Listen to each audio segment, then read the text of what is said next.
Assalomu alaykum. Bugungi suhbatdoshimiz yurtimizda ro'mol,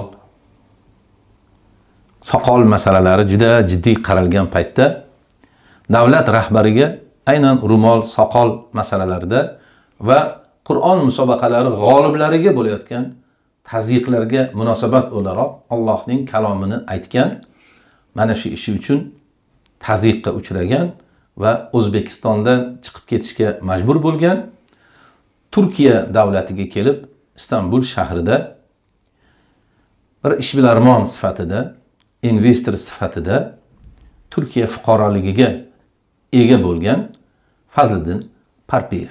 Suhbatimizdan maqsad esa ko'pchiligingiz sezib turgandirsiz, 7 yildan beri tinch faoliyat olib borayotgan Fazliddin Parpiyevning kutilmaganda kechasi qamoqqa olinishi.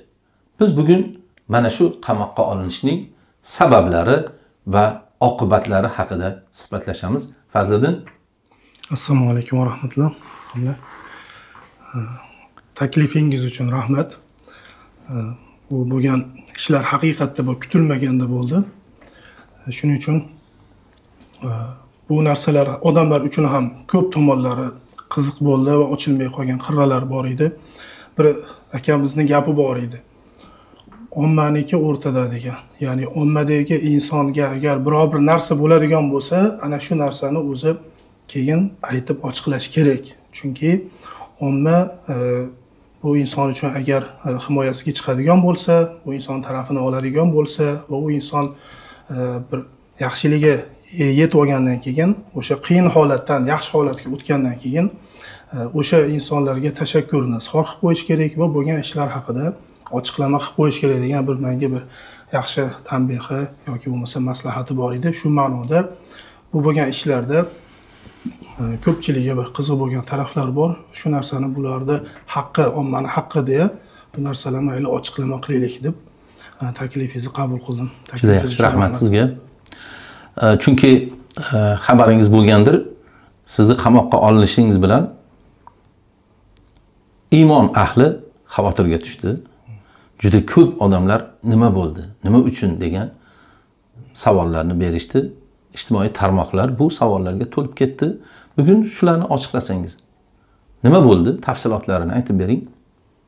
15-aprel kuni sahar 4:30larda uyimizni qo'ng'irog'i chalindi va ayolim meni uyg'otdi. O'sha kuni biroz kech kelganim uyga. O'sha kuni davlat propagandasi haqida video olgan edik va syomkadan keyin kech kelib biroz toliqib qoldim.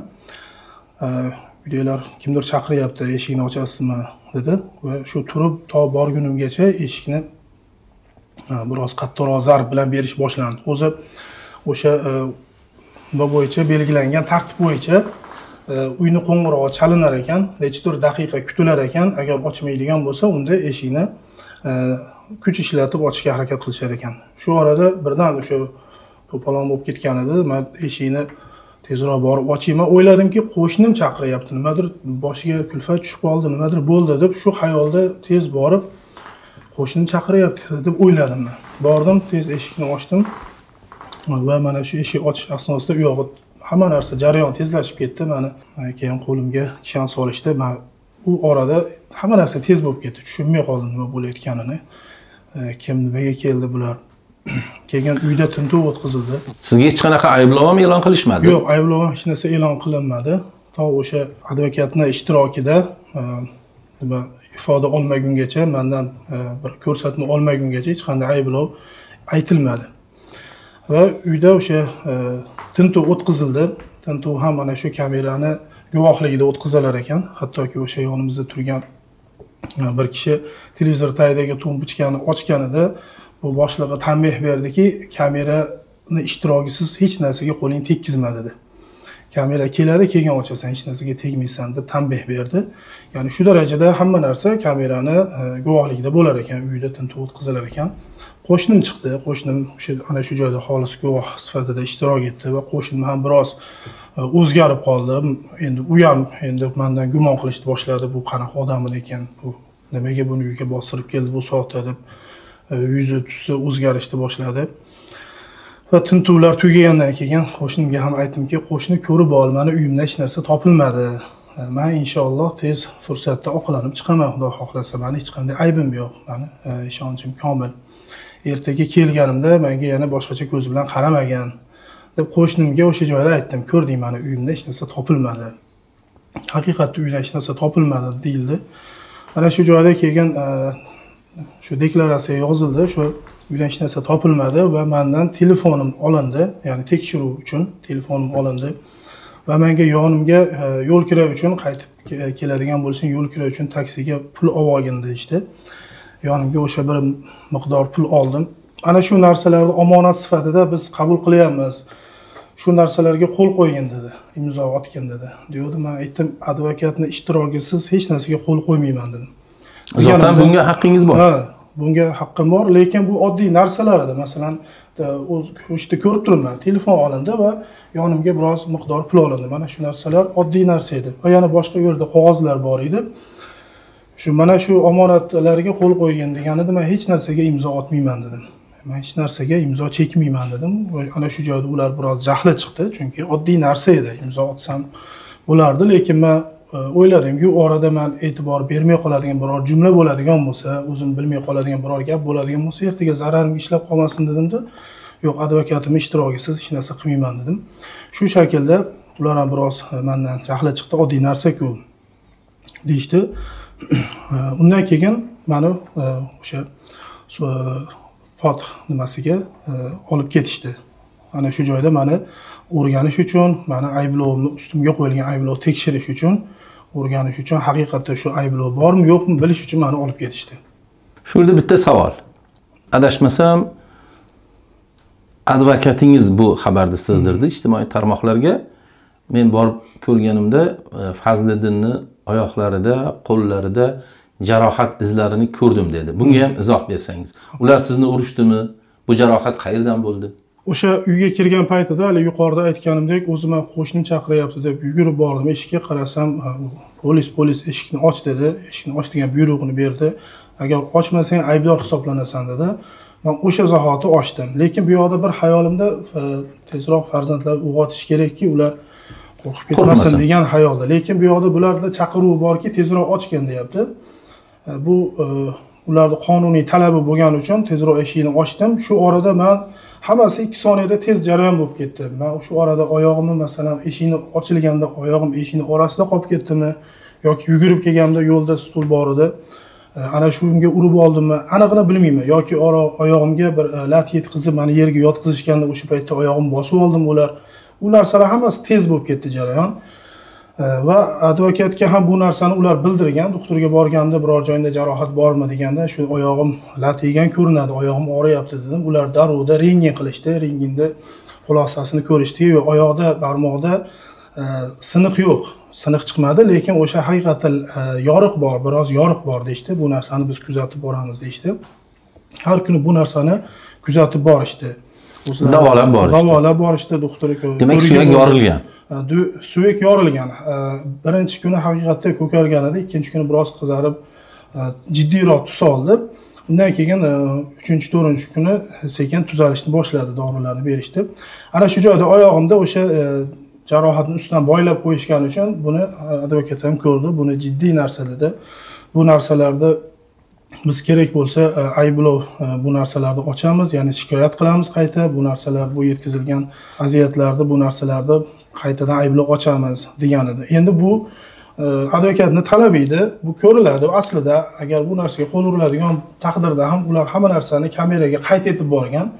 Agar masalan ularda ayb bo'lmaydigan bo'lsa, ular bu narsadan, ya'ni hech qanday javobgarliksiz chiqib ketadi. Chunki kamerada hammasi yozib borilyapti. O'sha joyda men ustimda qanday muomala bo'lganini. Qo'lingizda ham jarohat bormidi? Yo'q, qo'limda o'shandan keyin qo'limda ham og'riq sezishni boshladim.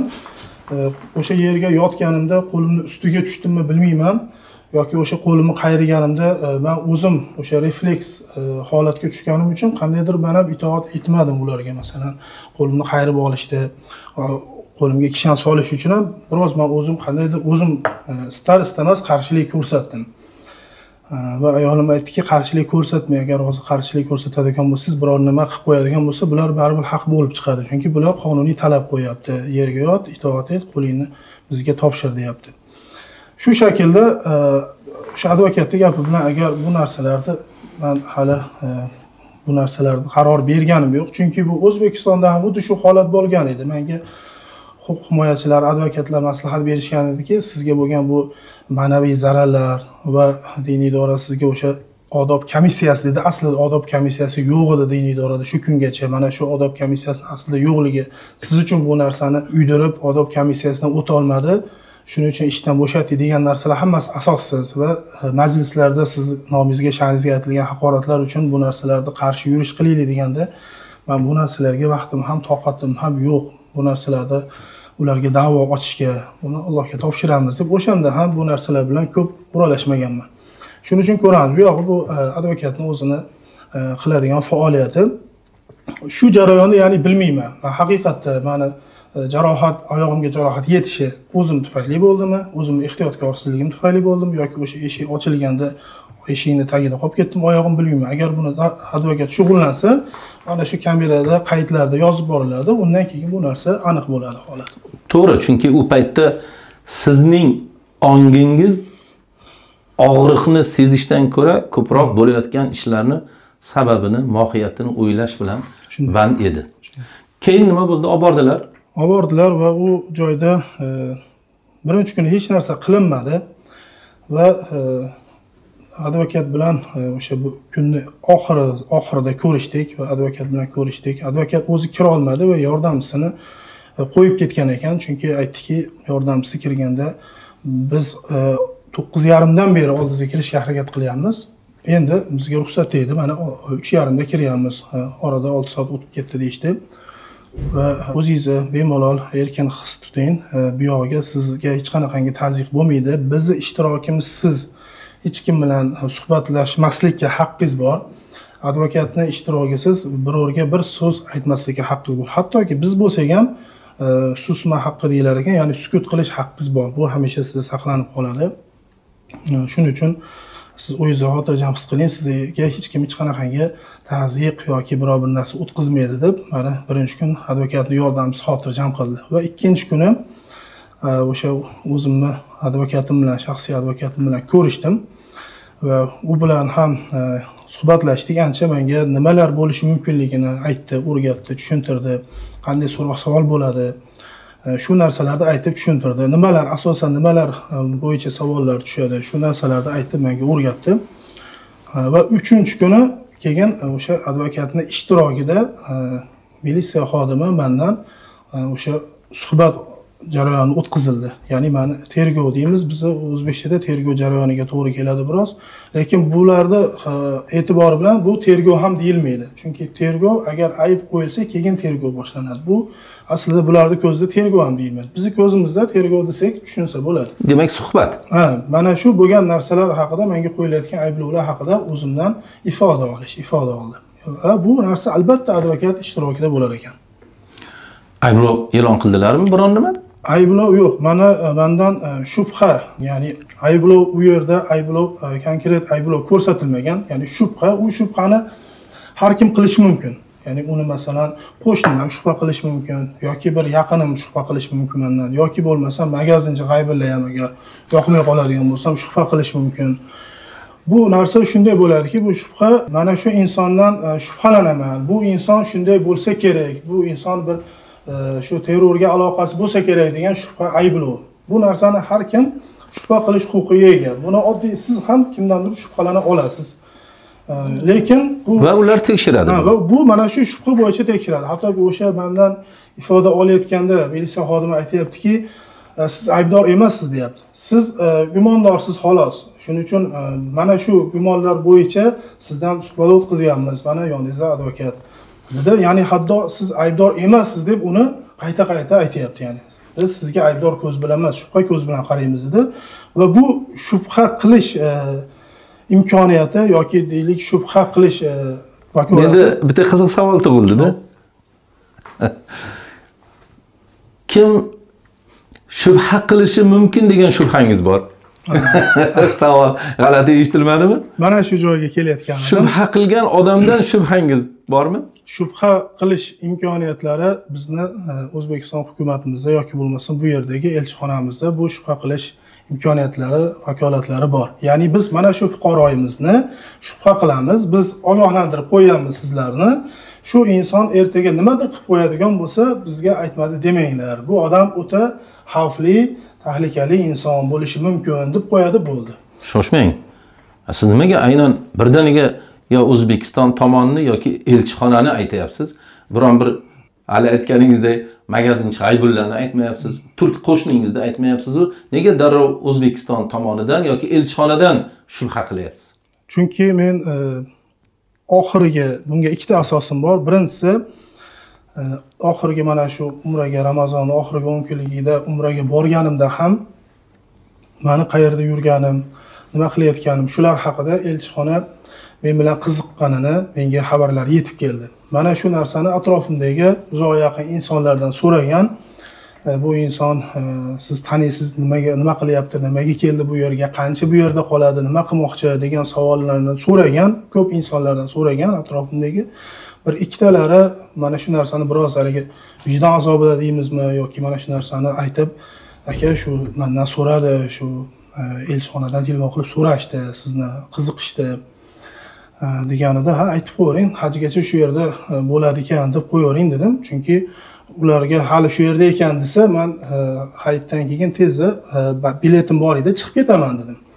Chunki bular O'zbekiston tarafi boshqa davlatda bo'lganingizda to'g'ridan to'g'ri zarar bera olmasligi mumkin, lekin ana shu joydagi hukumatga yomonlab qo'yish mumkin. Bizni mana shu fuqaroyimiz biroz to'polonchiroq, tahlikaliroq, biror nima qilib qo'yadigan bo'lsa, sizlarda hududinglarda keyin biz javob bermaymiz degan ma'noda yomonlab qo'yish mumkin.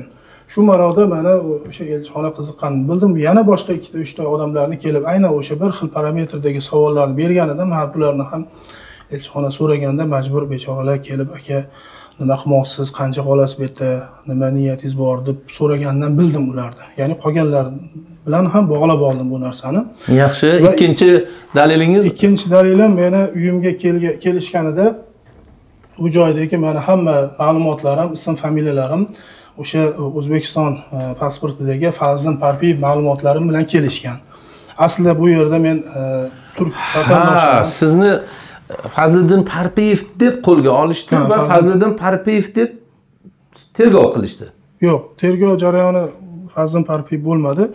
Mana shu uyimga kelishgan paytida bu joyda yabanchi kishi bor, ya'ni boshqa turist inson bor, turk fuqarosi emas. Bu joydagi turk ma'lumotlarim, turk pasportidagi ma'lumotlarim berilmagan. Faqat o'zbek ma'lumotlarim berilganda, ular menga bu yerda kelishganda o'sha turk emas deb kelishgan. Undan keyin men aytdim, men turk vatandoshiman dedim. Undan keyin ular o'sha ruchkada yozib to'g'irlashdi. Bu turk vatandoshi falon deya o'sha joylarni to'g'irlashdi. Ya'ni shu joydan ham men gumon qildimki, demak bu adreslarim bilingan, topilgan. Masalan, bu joydagi kimlardir orqali bu narsani adresini qo'liga kiritishgan va u joyga mana turk ismim bilan emas, balki o'zbek ismlarim bilan, o'zbek pasportidagi ma'lumotlarim berganidan, demak bu narsalar va umradagi voqealar hammasi bir-biriga bog'liq kelgani uchun men shunday deb o'yladim. Biz tarafdan kelgan bu ayblov deb o'yladim. Chunki biz taraf deganingiz sizni Fazliddin Parpiyev deb biladi. Albatta shunday. Lekin Turkiyada siz Fazliddin Parpiyev emassiz. Albatta bu menga ham yangilik bo'ldi.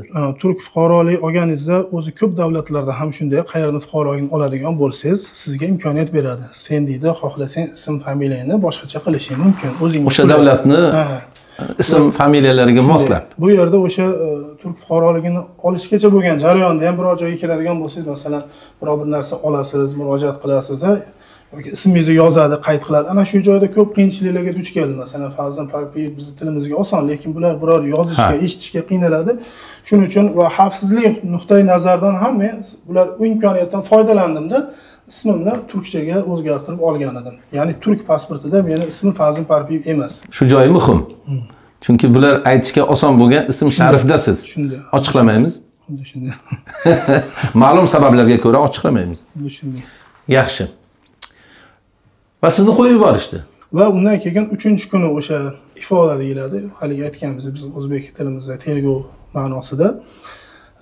va mendan o'sha telefonimni tekshirishib, shundagi ba'zi narsalar haqida masalan so'radi. O'zim tushgan suratlarim bu yerda nimaga tushgansiz, nima sababdan yoki qilgan safarlarim, bu safar nima ma'noda safar qilgansiz, qaysi maqsadda, shu narsalar so'raldi. Telefonimda meni aybdor etadigan yoki bo'lmasa men haqiqatda ular gumon qilgandek o'sha gumonlarni, argumentlarni tasdiqlaydigan biror ayblov topilmadi. Shuning uchun shubhali narsa yo'q. Shubhali narsa chiqmadi. Shuning uchun o'sha kunning o'zida telefonimni ham qaytarib berishdi. Yaxshi, Fazliddin, sizni qamoqqa olinishingizni sabablarini ochiqlagan bo'ldik. Har narsani sababi bo'lgan narsani oqibati bo'ladi. Shunday.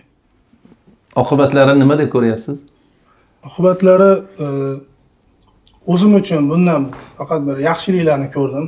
Yaxshiliklarni shu darajada ko'rdimki, bir ajoyib bir mo'jizalarni ham ko'rdim bu narsalarda va insonni o'zini irodasi ham, shijoati ham sayqallanar ekan yoki so'lib borar ekan. Aslida bu narsalarning hammasi meni qo'rqitib qo'yish uchun edi. Meni mana shu faoliyatini to'xtasinda bu narsa bu siyosatga yoki bu mediaga umuman chiqmasin degan maqsadlar nazarda tutilgan edi. Chunki bundan bir yilcha avval ham ukam masalan qamoqqa olinganda ham bu narsalar men uchun signal edi. Chunki ukam qamoqqa olindi, O'zbekistonda 15 kun mobaynida qamoqqa qo'yildi. Ukamni urishmadi ham, so'kishmadi ham, hech narsa qilishmadi. Faqat shu bitta xonaga olib kelib qo'yilgan. Urmasdan, so'kmasdan, hech narsa qilmasdan yana o'sha telefonlarni tekshirishgan. Telefonlarda biror bir ayblov yo'qligi uchun yana qo'yib yuborishgan. Shu narsalarning hammasi, ya'ni bu joyda men haqimda gap ham ketmagan. Shundan ham o'yladimki, bularning hammasi meni qo'rqitib qo'yish uchun bo'lgan signallar edi bu narsa. Bosim edi. Ya'ni bu qara, agar shunday davom etadigan bo'lsa, endi yana boshqa yaqinlaringga ham o'tamiz degan ma'nodagi narsalar edi. Ya'ni shu oxiri o'zimga ham yetib keldiki, agar shunaqa vaziyatga tushgan ba'zi insonlar bo'lish mumkin, masalan, bo'ldi endi bu yerda ham, ya'ni O'zbekiston tashqarisida ham baribir men omonda emas ekanman, undan jim yurganim yaxshi ekan degan ba'zida inson xulosiga kelib qolishi ham mumkin. Lekin alhamdulillah menda shaxsan unaqa bo'lmadi. Qaytanga bu narsada men qaytanga shijoatlandim. Haqiqatda men to'g'ri yo'lda ekanmanki va yana odamlar menga qo'yadigan eng katta ayblovlardan shu ediki, tashqariga chiqib ketding, tashqarida turib gapiryapsan, sani joning omonda derdi. Yo'q, bizning jonimiz omonda emas ekan. Qayerda bo'lsa ham boshimiz balodan chiqmas ekan.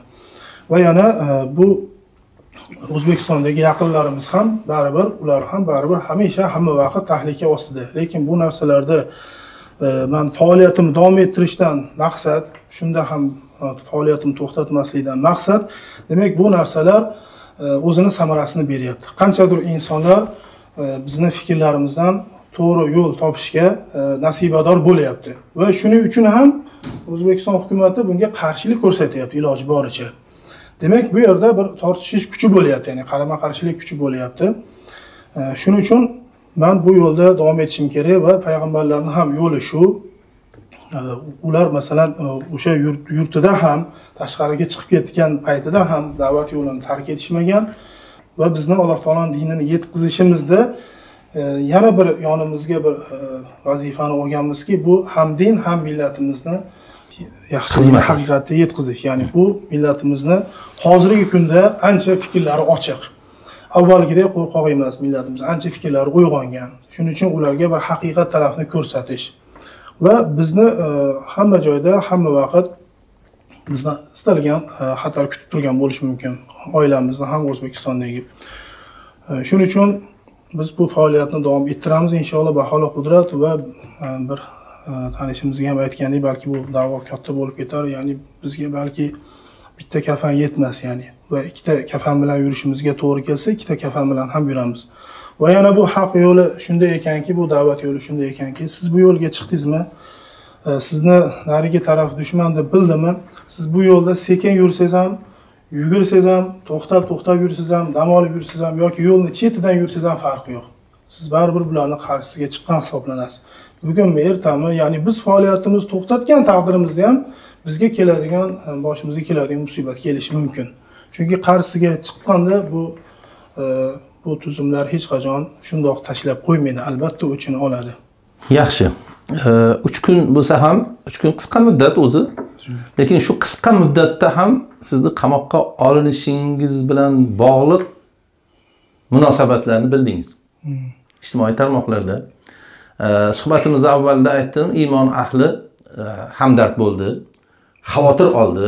Bir millatdoshimiz o'laroq, dindoshimiz o'laroq, yaqin qalbimizga yaqin kishi o'laroq sizdan xavotir olishdi. Lekin teskarisi ham bo'ldi. Qaysar ko'chada bayram bo'ldi deysizda. Bir rivoyat bor-ku, hammaga halol, musulmonlarga harom. O'sha rivoyatda kelgandek, ayrimlar ha o'zi haddidan oshgan edi degan izoh yozganlar ham bo'ldi. Ko'rdingizmi shunaqalarni ham? Yo'q, bu narsalarni ko'rmadim-ku, ba'zi insonlar yaqinlarimiz aytib yetkazdi, shunday munosabatlar ham bo'ldi, o'zi haddidan oshib ketgan edi degan nimalarni eshitdik. Endi bu bizning mentalitetimiz. Chidaysiz. Bizning xalqimiz shunday. Bir balosi bo'lmasa, shudgorda quyruq naq qilur deydi-da, bir boshingizga ish tushgan kuni bu gap aytiladi, ertasi kuni o'zi haddidan oshuvdi deyiladi. 3-kun nima deydi? Ha, o'zi adashgan ekanmiz, u yaxshi odam emas ekan deydi. Bu bizning xalqimizni mentaliteti, ya'ni ziynati, tiynatida bor gap. Lekin Turkiya tomonining munosabati qanday bo'ldi? Bu narsa turk qardoshlarimizni ham e'tiborini tortdi va ular ham bunga xavotir bilan munosabat bildirishdi va hayajon bilan kuzatishdi. Ya'ni bitta millatdoshimizni, bitta yurtdoshimizni O'zbekiston zolim hukumatiga taslim etmaymiz degan shiorlar bilan chiqishdi va bular ko'proq Twitterda faolroq, hozirgi X tarmog'i deyiladi, X ga o'zgarib ketgan. Ana shu joyda ular ko'p faollik ko'rsatishdi va bu joyda yana ularni ham baribir orasida ajoyib bir tortishuvlarni aytib berishdi. Ya'ni bir turklardan biri bu insonni hali tanimaymiz, bilmaymiz, nimaga buni himoya qilyapsizlar degan ma'noda biror bir e'tiroz bildirganda hammalari uni talab ketishgan. Aytishganki, hozir biz uni qanaqaligi, qaysi yo'ldaligi, nimaligi bizga muhim emas. Bu o'zbek, turk millatiga mansub inson va turk vatandoshimiz, millatdoshimiz. Buni hozir olib qolaylik, buni O'zbekistonga jo'natmaylik, olib qolaylik, hayotini saqlab qolaylik, u narsalarni keyin muhokama qilamiz deb o'zlari ham ana shu joyda qolgan qarshi fikr bildirganlarga o'zlari bir javobini berib, shu shaklda ularni ham ko'rib men biroz hayron qoldim. Ya'ni haqiqatda ularda muammo yuzaga keladigan bo'lsa, uni kimligi, nimaligiga e'tibor qaratmas ekan. Avvalambor ularni ana shu joyda u eng katta muammoni hal etaylik, u narsalarni keyin suhbatlashamiz deb keyinga tortib qo'yar ekan.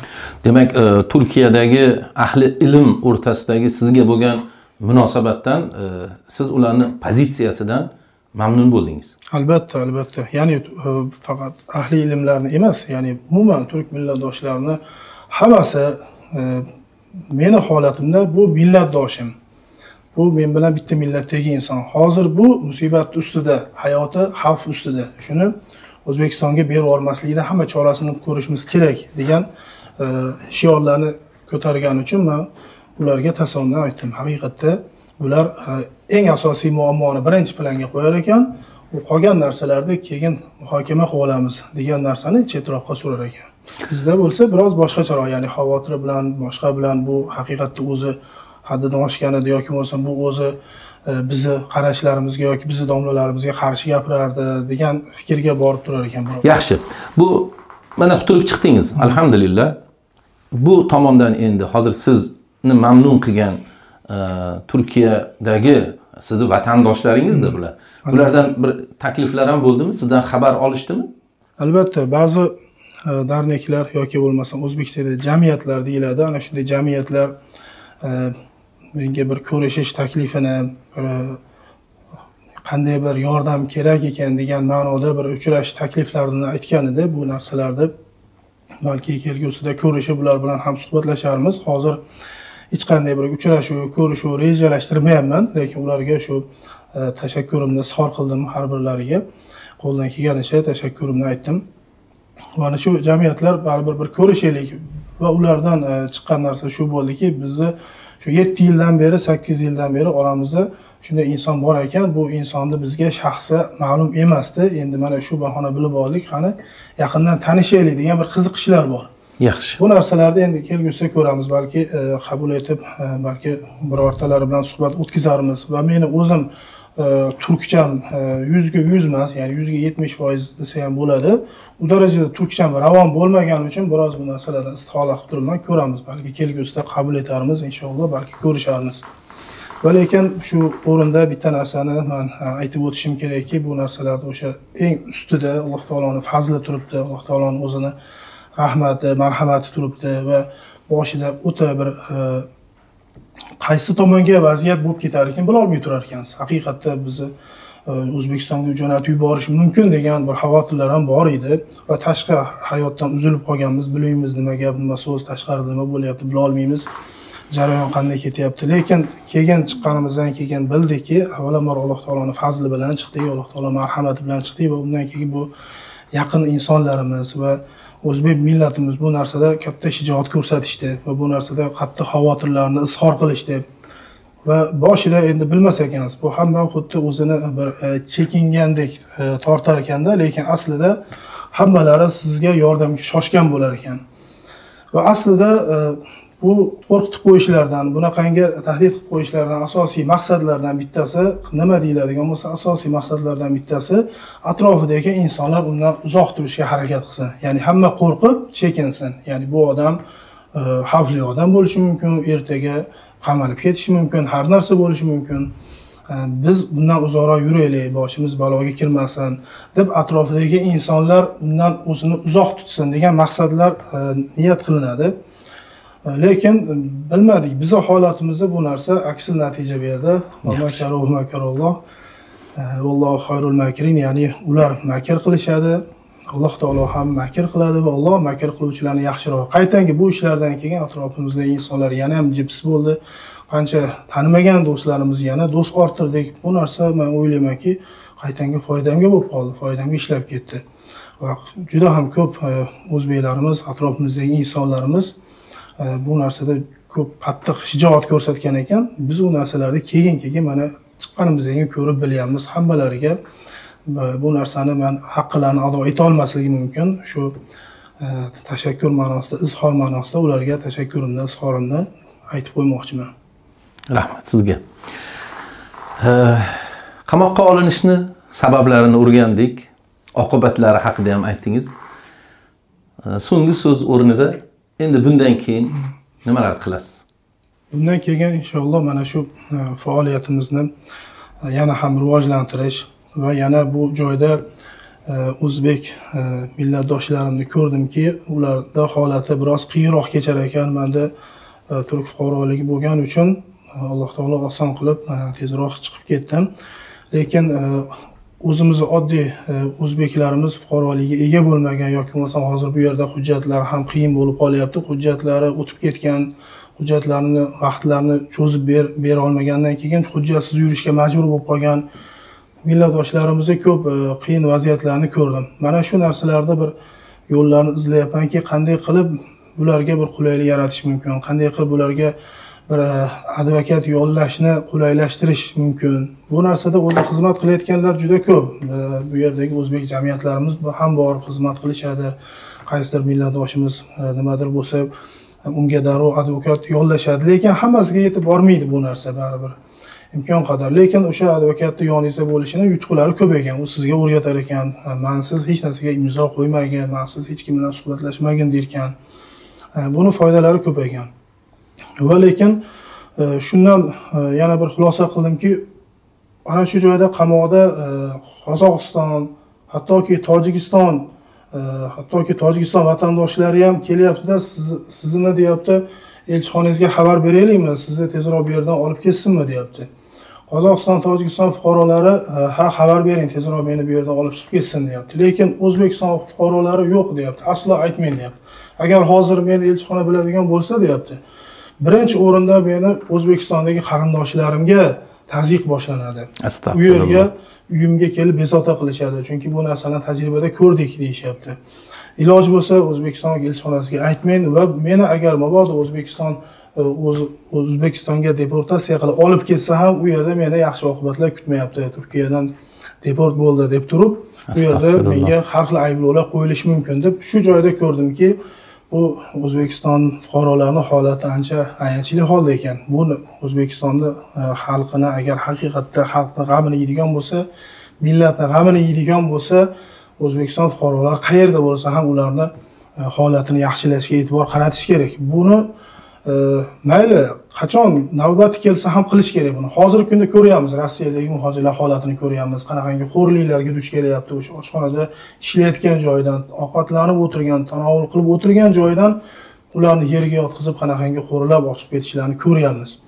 Mana shularni ko'rib turib, inshaalloh u joydagilar ham yaxshi bo'ladi. Bu yerdagi o'zbek xalqimizga ham bir yaxshilik keladi. Faqat buning uchun biz bu narsalarni aytishimiz kerak, talab qilishimiz kerak. Sukut qilgan bilan jim bo'lgan bilan hammasi joyiga tushib qolmaydi.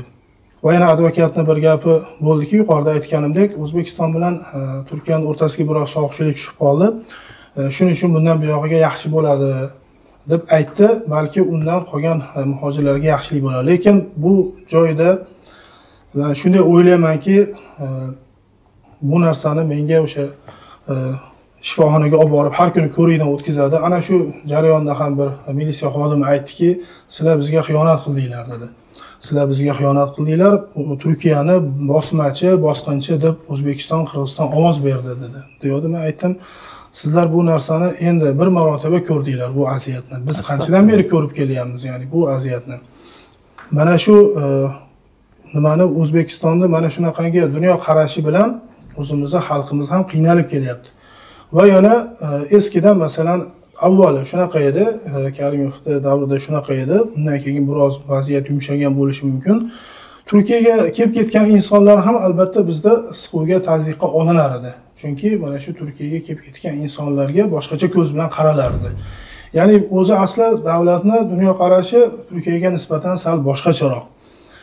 Va undan keyin sal biroz yaxshilangan bo'lgan bo'lishi mumkin. Hattoki shunday insonlarni eshitganmiz, Turkiyaga kelib ketgan insonlarni, masalan Xitoyning o'zi ham, Xitoyda Toshkentdagi Xitoy elchixonasi O'zbekiston fuqarosi pasportini topshirsa viza olishga, agar Turkiyaga kirib chiqqan bo'lsa, viza bermasdi. Mana shunday muammolarga duch kelardi. Shu ma'noda, ya'ni bu O'zbekiston Turkiya tarafiga eskidan yaxshi ko'z bilan qaramagan bo'lishi mumkin. Va yana Turkiyaning eng yaqin ittifoqchilaridan biri Ozarbayjon ham shu pozitsiyada ekan. Men bu xabarni ko'rib hayron qoldim. Balki bular keyinchalik bu narsada bo'lmasa, boshqa narsada bir-birlarini to'g'ri tushunib ketadimikan? Shuning uchun ham Turkiya tarafi bu narsaga hali munosabat bildirmadi. Shuning uchun ham sukut qilyaptimi? Bu sovuqchilik yana ham avj olmasin deb boshqacha murosa yo'llarini ko'rishyaptimikan deb ham o'yladim. Keyin bu narsaga ko'p ham kirishmadim. Ya'ni lekin hozirgi fursatda deydi advokat aytishi bo'yicha bu narsadan ko'proq O'zbekiston xalqi ko'proq foydalanadi. Endi bundan buyog'iga O'zbekistonga deport qilishlar ham kamayadi deb aytdi. Yaxshi, suhbat uchun rahmat sizga. Sog' bo'ling. Taklifimizni rad qilmasdan kelganingiz uchun rahmat. Sog' bo'ling, salomat bo'ling. Sizga ham tashakkurimni aytaman. Sog' bo'ling, omon bo'ling.